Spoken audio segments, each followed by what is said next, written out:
मेरे जो गुरु थे, उन्होंने मुझे बोला कि मैं तुम्हें बाहर भेजूंगा,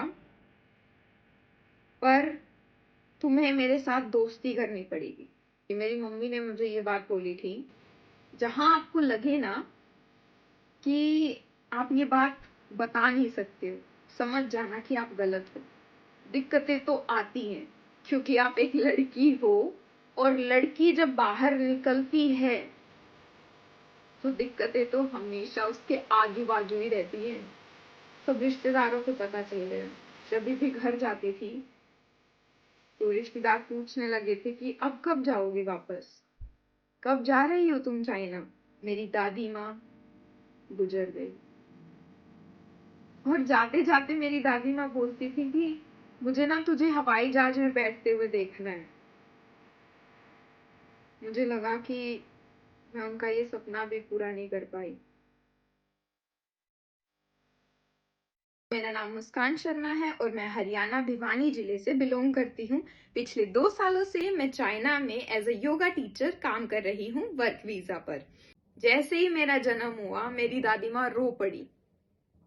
किसी को कुछ समझ में ही नहीं आ रहा था कि वो रो क्यों रही हैं, क्योंकि घर में बच्चे का जन्म हुआ है तो रोना क्यों है। जैसे ही मेरी माता ने मेरी दादी माँ से पूछा कि क्या हुआ, तो उन्होंने बोला कि लड़की का जन्म हुआ है इसलिए रो रही हूँ। कितनी अजीब बात है ना। मतलब लोग ऐसे नवरात्रों में लड़कियों को ढूंढ रहे हैं कि हमारे घर देवी आ जाए, और जब देवी सच में आती है, मैं ये नहीं बोल रही हूँ कि हम लोग देवियां हैं, ये तो हमारे शास्त्रों में लिखा है, पर जब देवियां सच में आती हैं तो लोग उन्हें अपनाना ही नहीं चाहते। उनकी आंखों से खुशी के नहीं, गम के आंसू आ जाते हैं। तो इस तरीके से तो मेरा जन्म हुआ कि मेरे जन्म होते ही मेरी दादी रो पड़ी। पर मेरे माँ बाप बहुत ही सपोर्टिव हैं। मैं सच में भगवान का धन्यवाद करना चाहूंगी कि मुझे इतने सपोर्टिव माँ बाप दिए। उन्होंने, जैसे ही उन्हें लगा कि मेरी परवरिश उस गांव में उतनी बेहतर नहीं हो पाएगी, तो उन्होंने स्थान परिवर्तन किया और वो शहर की तरफ निकले, जहां उन्होंने मुझे जितना अच्छे से अच्छे स्कूल हो सकते थे उधर उन्होंने मेरा दाखिला करवाया। मैंने अपनी पूरी स्कूलिंग भिवानी पब्लिक स्कूल से ही कंप्लीट की है। मैंने 11th और 12th में कॉमर्स ली थी। जिसके बाद फिर कुछ ऐसा मोड़ आया जहां रिश्तेदारों ने कहा कि जैसे हरियाणा में उस समय बहुत चलन भी था कि जेबीटी करवा दो, तो कॉमर्स से एकदम जेबीटी में आ जाना। फिर मैंने 2 साल की अपनी जेबीटी कंप्लीट की, और जैसे ही वो जेबीटी मैंने कंप्लीट की, फिर वही कि पेपर दो, सब चीजें, और बार बार पेपर देने के बावजूद भी कभी ज्वाइनिंग नहीं आ रही है, कभी कुछ। मतलब जिंदगी पूरी खत्म सी लगने लगी थी कि अभी तक सब चीजें बहुत आसानी से चीजें हो रही थी। मैं माना मेहनत कर रहे थे, पर चीजें भी मिल रही थी। फिर जैसे ही पेपर देते, कभी ज्वाइनिंग नहीं आ रही है, कभी 1 नंबर से रह गया, कभी कुछ हो रहा है, तो हार मान ली। सच में ही हार मान ली कि पता नहीं क्या होगा, कुछ कर भी पाएंगे नहीं कर पाएंगे। और मेरे अंदर ना हमेशा ही एक जज्बा रहा है कि मुझे जल्दी से कुछ करना है, क्योंकि मैं घर की बड़ी हूं, तो मेरे पीछे मेरा भाई भी तो है। बस मुझे जल्दी से कुछ करना है। मेरे माँ बाप जब मुझे इतना सपोर्ट कर सकते हैं, तो मैं उन्हें ज्यादा टाइम तक क्यों काम करने दूं, ये हमेशा मैं सोचती थी। उसी समय पे कुछ ऐसा हुआ कि जो मेरी बड़ी बहन है, उन्होंने योगा से ही, उस समय पे वो ग्रेजुएशन कर रही थी, और मेरी 1 महीने की छुट्टियां मुझे मिली थी। वो आई मेरे घर पे और उन्होंने बोला कि मैं इसको लेकर जाती हूँ। तो उस समय पे मैं कभी अपने घर से बाहर ही नहीं निकली थी। मतलब सिर्फ स्कूल जाना है, ट्यूशन जाना है और वापस घर पे। तो ये था मेरा डेली शेड्यूल। बस उठना है, पढ़ना है, स्कूल जाना है, वापस ट्यूशंस और फिर वापस घर। तो वो मेरा पहली बार था जेबीटी करने के बाद, मतलब एक 12वीं का बच्चा 2 साल और जेबीटी करी और उसके बाद वो बाहर निकल रहा है। तो मतलब उस टाइम तक ना जेबीटी करते करते वो एकदम लेवल बहुत, मतलब कॉन्फिडेंस तो कहीं पे भी नहीं बचा था मेरे अंदर, क्योंकि वो पेपर देना, वो पेपरों का क्लियर ना होना, इतनी मेहनत करना, पूरी रात रात भर जागना, पूरा कॉन्फिडेंस, पूरा सब चीजें ऐसा लग रहा था जैसे खत्म ही हो गई हैं, खत्म कर दो बस सब चीजों को। किसी से बात करने तक के लिए भी मन ही नहीं करता था, क्योंकि मैं स्टार्टिंग से कोएड स्कूल में पढ़ी और जेबीटी में ऐसा था कि कुछ हमसे बड़ी लड़कियां थी, कुछ क्या सब बड़ी ही थी। तो वहां का माहौल एकदम एकदम अलग, वहां की बोलचाल, सब चीजें एकदम अलग हो गई थी मेरे लिए। मतलब मैं वाकई में ही ऐसे रो कर जाती थी कॉलेज, मतलब इमेजिन भी नहीं कर सकती। आज मैं अगर उस चीज को सोचती हूँ तो मुझे कई बार हंसी आ जाती है कि मैं इतनी बड़ी होकर और इस तरीके से रो कर जाती थी। खैर, फिर मेरी बहन मुझे दिल्ली लेकर गई। वो अपनी ग्रेजुएशन मोरारजी देसाई से कर रही थी, तो मैंने भी उधर से 1 महीने का योगा का फाउंडेशन कोर्स किया। मुझे काफी अच्छा लगा सच में, मतलब मुझे लगा कि शायद मैं इसी चीज के लिए बनी हूं। तो मैंने 1 महीने का कोर्स किया और उसके बाद मैंने अपने पापा को घर पे आके बोला कि मुझे करना है, मुझे योगा में ही जाना है। मैंने अच्छे से नॉलेज ली, मेरी बहन कर ही रही थी तो मुझे गाइडेंस मिलने में थोड़ी आसानी हो गई। मैं काफी सारे कॉलेजेस में अप्लाई किया, दिल्ली में भी किया, उत्तराखंड में भी किया, रोहतक में भी किया। तो मेरा नंबर उत्तराखंड में आ गया। फिर मैं वहां गई। मैं पहली बार अपने घर से अकेली निकल रही थी अपनी जर्नी शुरू करने। तो यहां से मेरी जर्नी शुरू होती है। मेरी उम्र कुछ ज्यादा नहीं थी उस समय, मैं 20 वर्ष की थी। मैं उत्तराखंड के लिए निकल चुकी थी। सबसे पहले मेरे पापा उधर छोड़ने के लिए गए थे मुझे। मैंने वहां से अपनी ग्रेजुएशन कंप्लीट की। मेरे दिमाग में हमेशा से यही था, जैसे कि मैंने आपको बताया, कि बस मुझे जल्दी से कमाना है। मैंने बहुत सारे अन्य और भी चीजें की, जैसे जब मैं 11th क्लास में थी तो मैंने एक पूरे साल का कंप्यूटर का कोर्स किया, क्योंकि उस समय वे बोलते हैं ना कि कंप्यूटर का कोर्स कर लो नौकरी लग जाएगी। मैंने स्टेनो भी सीखी। फिर मैंने 12th क्लास में जो हार्ट टोन, आपको भी पता होगा कि बहुत ही ज्यादा फेमस ब्रांड है वो कंप्यूटर कोर्स करवाने के लिए, तो वहां से भी मैंने पूरा जॉब ओरिएंटेड कोर्स किया 1 साल का। तो मतलब मुझे हमेशा से ये था कि पैसे कमाने हैं। मैंने हमेशा स्कूल से आते ही बच्चों को ट्यूशंस देना, कि बस मेरे पास मेरी अर्निंग आती रहे।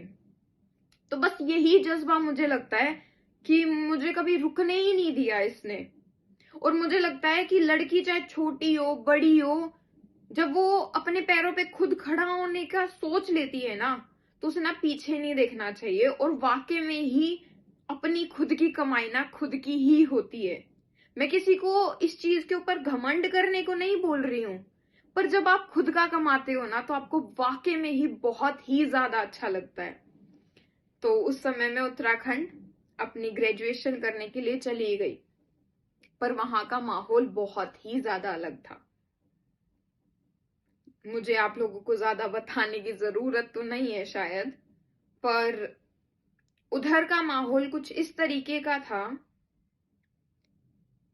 कि जैसे जब भी हम, अगर आप कभी योगा फील्ड से कोई बिलोंग करता हो तो उसे पता होगा कि उत्तराखंड के अंदर जो बच्चे जाते हैं योगा सीखने के लिए, उनका सपना होता है कि वो बाहर जाएं, स्पेशली इन चाइना। तो लड़कियों को ना थोड़ा बहला फुसला लिया जाता है वहां पे जाते ही, कि हम आपको बाहर भेजेंगे। बहुत सारी लड़कियां थी मेरे साथ, जिन बाद में मुझे पता चला कि उनके साथ भी यही हुआ है। तो इस तरीके से ना बहुत सारी चीजें होती हैं। हम लड़कियां ना कहीं अपने आप को कम आंक ही लेती हैं। वो हमारी गलती नहीं है, वो हमारी परवरिश की गलती है, जहां हमें चुप रहना और सहना सिखाया जाता है। तो इसी तरीके का एक इंसिडेंट मेरे साथ भी हुआ। मेरे जो गुरु थे उन्होंने मुझे बोला कि मैं तुम्हें बाहर भेजूंगा, पर तुम्हें मेरे साथ दोस्ती करनी पड़ेगी। मैं तो घर से पहली बार बाहर निकली थी, मुझे तो पता ही नहीं था कि क्या करना है। पर हाँ, यहाँ पे जो मेरे माँ बाप हैं उनका जो सपोर्ट था ना, वो मेरे काम आया। और मैंने अपनी मम्मी को ये बात बताई। मेरी मम्मी को जब मैंने ये बात बताई तो उन्होंने मुझे समझाया कि इस तरीके की चीजें बहुत आएंगी, और वाकई में आई भी बहुत।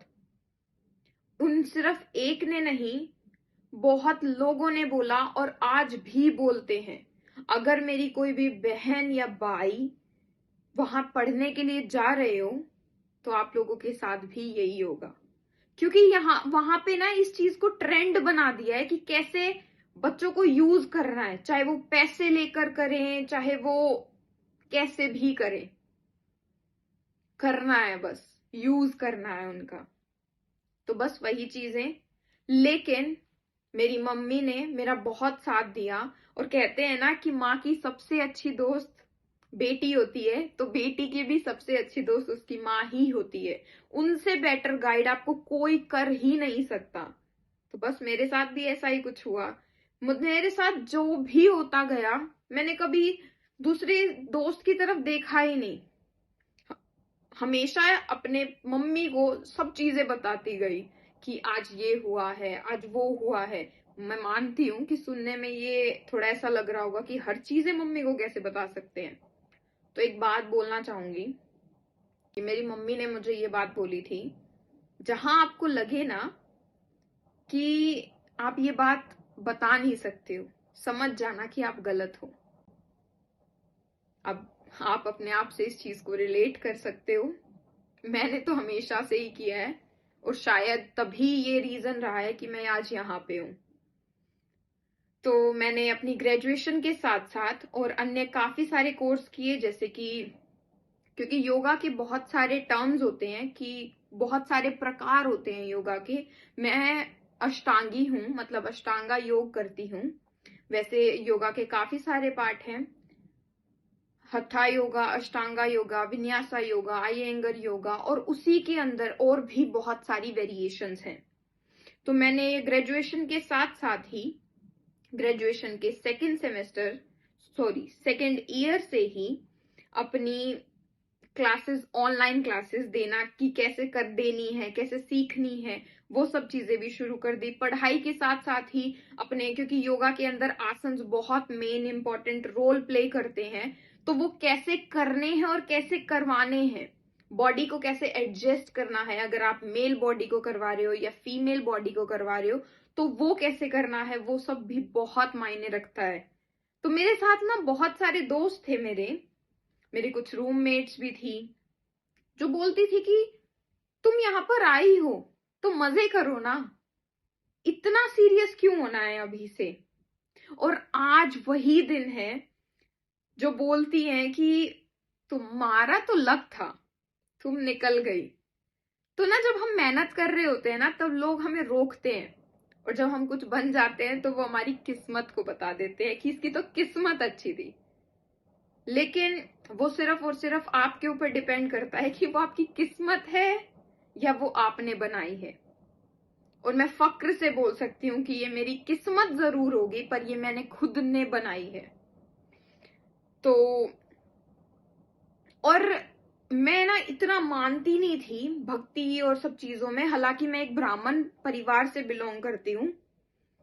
पर ना सच में ही मैं 12वीं तक भगवान जी के अंदर, ठीक है, उठी, नमस्कार किया, सब चीजें की, पर इतनी श्रद्धा मेरे अंदर कभी नहीं आई जितनी श्रद्धा मैंने अपने अंदर उत्तराखंड जाकर फील की। मैं सच में महादेव जी के साथ ऐसा जुड़ गई। मुझे लगता था वो पल पल क्षण क्षण मेरे साथ है, हमेशा मेरे साथ है, मेरी निगरानी कर रहे हैं, मेरे लिए सेफ्टी, एक पूरा सुरक्षा कवच उन्होंने मेरे लिए बना के रखा है कि बस तुम करते चलो, तुम मेहनत करो और मैं तुम्हारे साथ हूं। और वाकई में ही आज भी मुझे यही एहसास होता है, जब भी मैं कभी भी, मुझे जैसे ही कोई कंफ्यूजन होती है ना, और मैं महादेव जी से बस आंखें बंद करके ये बोलती हूँ कि महादेव जी रक्षा करना, मुझे बताना कि मुझे आगे क्या करना है, और वाकई में ही वो मुझे बता देते हैं। तो बहुत बहुत धन्यवाद है उनका हमेशा। बस वो अपना साथ, अपना हाथ ऐसे ही मेरे ऊपर बना के रखे। तो मैंने ग्रेजुएशन के साथ साथ singing bowl, healing, meditation, chair yoga और बहुत सारी अन्य प्रकार की योगा की वेरिएशंस भी सीखी। और ऑनलाइन क्लासेस मैंने सेकेंड ईयर से ही देना शुरू कर दिया। उससे क्या फायदा हुआ ना कि एक तो मेरा कॉन्फिडेंस और ज्यादा बनने लगा कि योगा क्लासेस करवानी कैसे है। मैं खुद एक टीचर बन के सोच रही थी कि कैसे करवा सकते हैं क्लासेस, क्या क्या क्वेश्चन ऐसे होंगे जो स्टूडेंट एक टीचर से पूछता है। क्योंकि जब आप एक स्टूडेंट के तौर पे सोचते हो ना, तो आपके क्वेश्चंस भी स्टूडेंट के तौर पे ही रहते हैं, उसी लेवल तक रहते हैं। लेकिन जब आप एक टीचर बन जाते हो और सामने वाला स्टूडेंट जब आपसे क्वेश्चन पूछता है, तो आपको किस तरह से उत्तर देना है, वो आपका ढंग भी बदल जाता है, आपका लेवल भी बदल जाता है। मुझे सच में बहुत ही ज्यादा मजा आने लगा था। मैंने बहुत सारी किताबें पढ़ी और उसके बाद में जैसे जैसे पढ़ाती गई, मेरा इंटरेस्ट और ज्यादा बढ़ता गया। पर यहाँ पर बीच में एक चीज हो रही थी जो लगातार हो रही थी। मेरे पापा को मैं बोलकर आई थी कि मैं 1 महीने के लिए जा रही हूं। तो वो बार बार फोन करते कि तुम तो 1 महीने का बोलकर गई थी।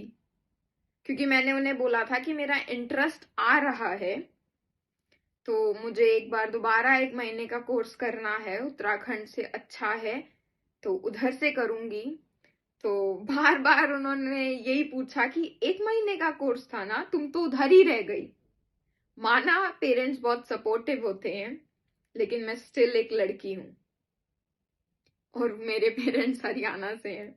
मैं हरियाणा की बुराई नहीं कर रही हूं, पर शायद उधर का माहौल अभी भी उतना ज्यादा विकसित नहीं हुआ है, या हमारे इंडिया का ही नहीं हुआ है, या सेफ्टी, मुझे नहीं पता क्या था, पर हाँ उनके मन में डर था।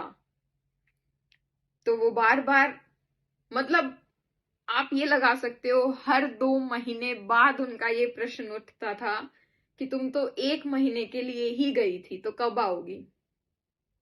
जब भी मैं घर पे जाती तभी भी यही प्रश्न उठता कि 1 महीने के लिए गई थी। मैं उन्हें समझाती गई और मैं अपनी चीजों में आगे बढ़ती गई। मैंने अपनी ग्रेजुएशन कंप्लीट की, उसके साथ अन्य कोर्स जैसे मैंने आप लोगों को बताया वो सब भी किए। और उसके बाद फिर मैंने अपनी मास्टर्स में एडमिशन ले लिया। मास्टर्स में एडमिशन लेने के बाद मैंने गुरुकुल में पढ़ाना शुरू किया। ऑनलाइन नहीं, ऑफलाइन मैंने पढ़ाना शुरू कर दिया। तब जाके मेरा जो कॉन्फिडेंस लेवल है वो और ज्यादा बूस्ट हुआ। मेरी जो टेक्निक्स हैं पढ़ाने की वो और ज्यादा विकसित हुई। क्योंकि हम ऑनलाइन में बॉडीज को टच नहीं कर रहे हैं कि आसन को किस तरह से करवाना है, नहीं हो रहा है तो कैसे करवाना है, कितनी उम्र है पेशेंट की या कितना वेट है उनका। तो उधर मेरा कॉन्फिडेंस और ज्यादा बूस्ट हुआ। मैंने चीजें की, ऐसा नहीं है कि रास्तों में कोई दिक्कत ही नहीं आ रही थी और ये सब चीजें बहुत ही आराम से चल रही थी। दिक्कतें तो आती हैं, क्योंकि आप एक लड़की हो और लड़की जब बाहर निकलती है तो दिक्कतें तो हमेशा उसके आजू बाजू ही रहती हैं। ऐसा नहीं है कि लड़कों के साथ नहीं रहती है, पर लड़कों के साथ कहीं ना कहीं उनकी फैमिली बहुत ज्यादा रहती है एज कंपेयर टू लड़की। तो मैंने अपनी ग्रेजुएशन के बाद अपनी मास्टर शुरू की और उसी के साथ साथ मैंने कुछ आयुर्वेदा के कोर्सेज भी किए। और उसके बाद मैं नोएडा निकल गई क्योंकि मुझे डिकैथलॉन से ऑफर आया, क्योंकि मैं इसी के साथ साथ ही अपनी जॉब्स भी अप्लाई कर रही थी।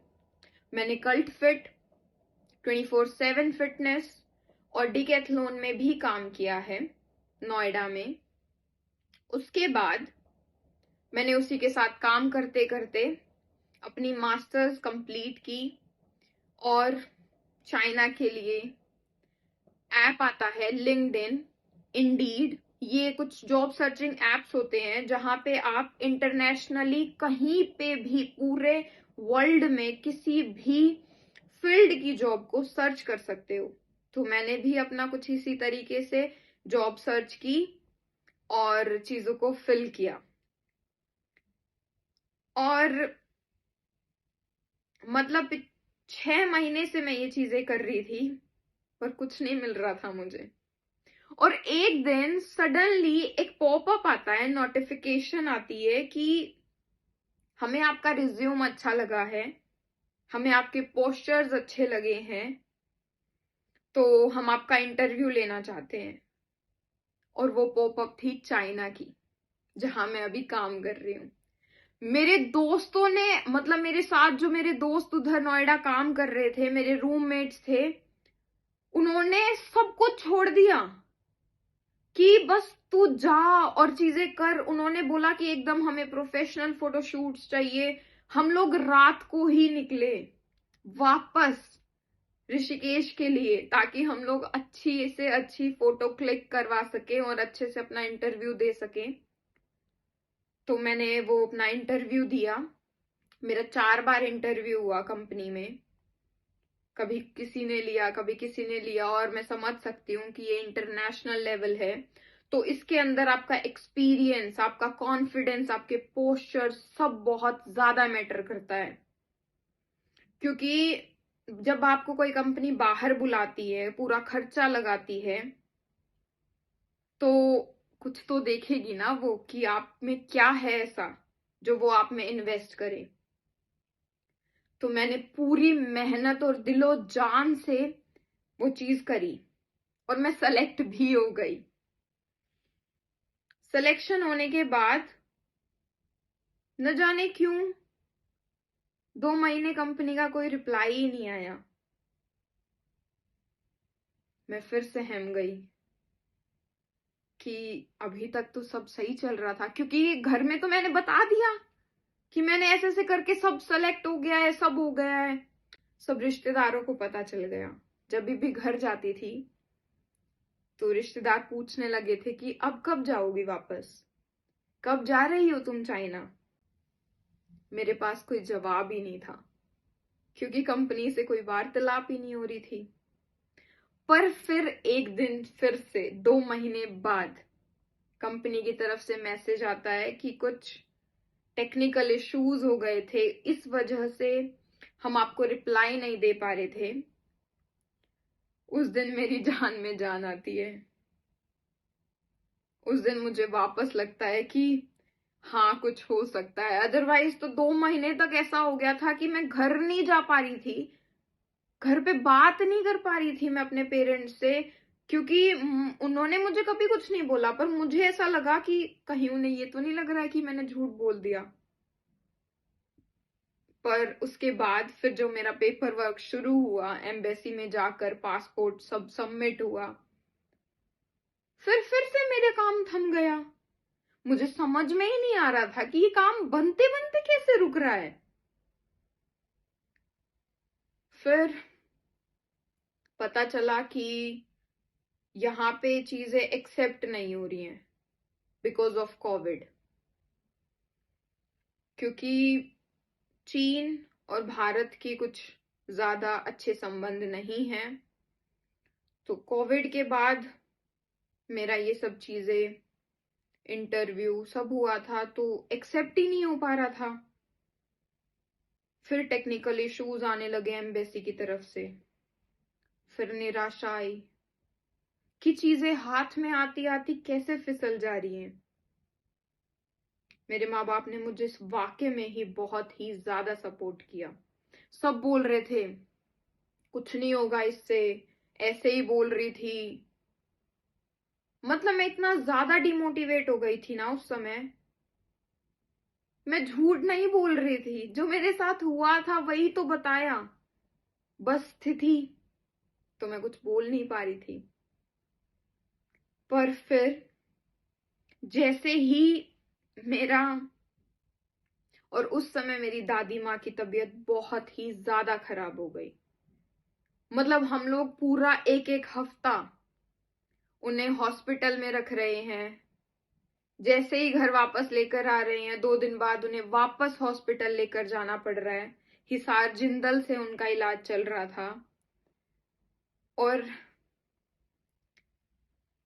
मार्च में 30 मार्च को जैसे ही मेरा वीजा स्टैंप होना था, मेरी दादी माँ गुजर गई। और जाते जाते मेरी दादी माँ बोलती थी कि मुझे ना तुझे हवाई जहाज में बैठते हुए देखना है।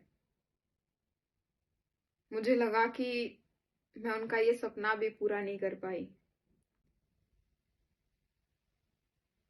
न जाने कैसी मोमेंट थी वो।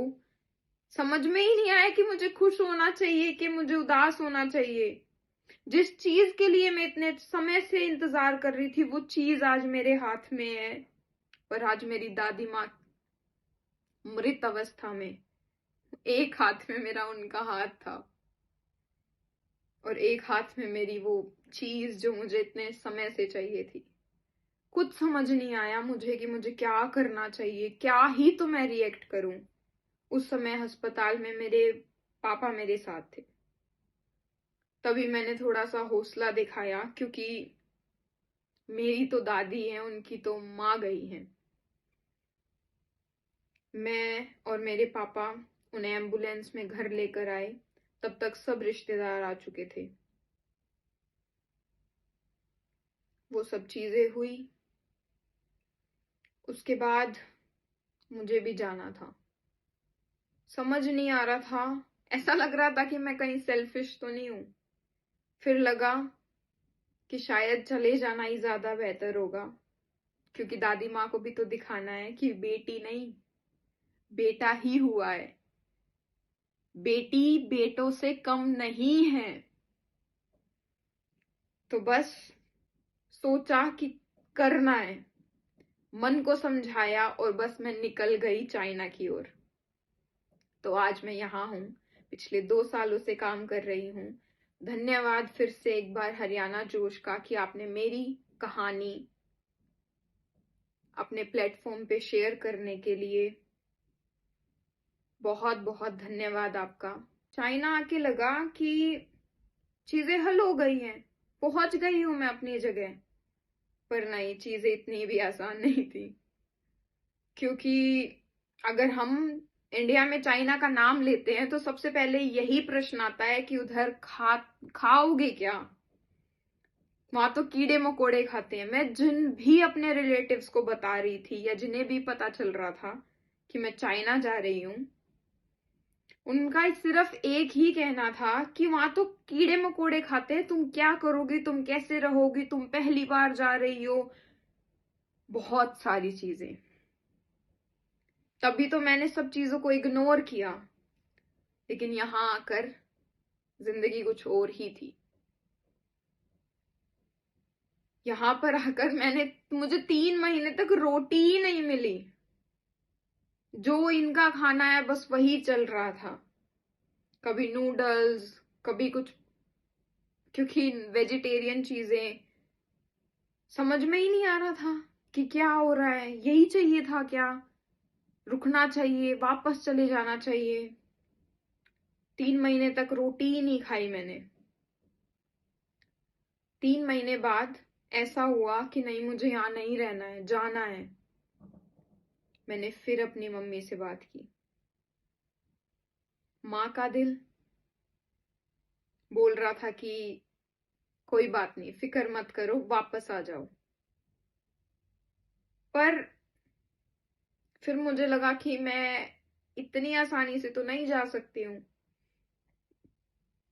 मेरे पापा ने तो ये भी बोल दिया था, खुद से ही तो गई थी, हमने तो नहीं बोला था। उस समय ना ये बातें बहुत ज्यादा अजीब लगी कि मैं आप लोगों के लिए ही तो करना चाह रही हूँ ना ये सब चीजें, और आप ही ये बात बोल रहे हो कि खुद से गई थी। सच में दिल टूट गया, हौसला तो बचा ही नहीं। फिर मैंने फिर से सोचा कि नहीं, मैं करूंगी। धीरे धीरे चीजों को ढूंढना चालू किया। कुकिंग नहीं आती थी मुझे ज्यादा, पर फिर भी आज 2 साल हो गए हैं और मैं वाकई में ही बहुत खुश हूं। तो लास्ट में ना सिर्फ इतनी ही बात बोलना चाहूंगी, लड़कियां लड़कों से कम नहीं होती कभी भी। अपने आप को किसी भी लड़के से तो छोड़ो, लड़की से भी कंपेयर मत करो। तुम जो हो, जैसी हो, बहुत सुंदर हो, बहुत ज्यादा स्ट्रांग हो। अपने अंदर कमियां नहीं, अपनी खूबियों को जानो। तुम जो कर सकती हो वो कोई भी नहीं कर सकता है। एक बार को माँ बाप भी साथ छोड़ देंगे। तुम्हें अगर खुद पे विश्वास है तो चीजों को करो, सिर्फ अपने विश्वास पे रख के, और देखना तुम क्या कमाल करती हो। राम राम सभी को, बहुत बहुत धन्यवाद मेरी कहानी सुनने के लिए।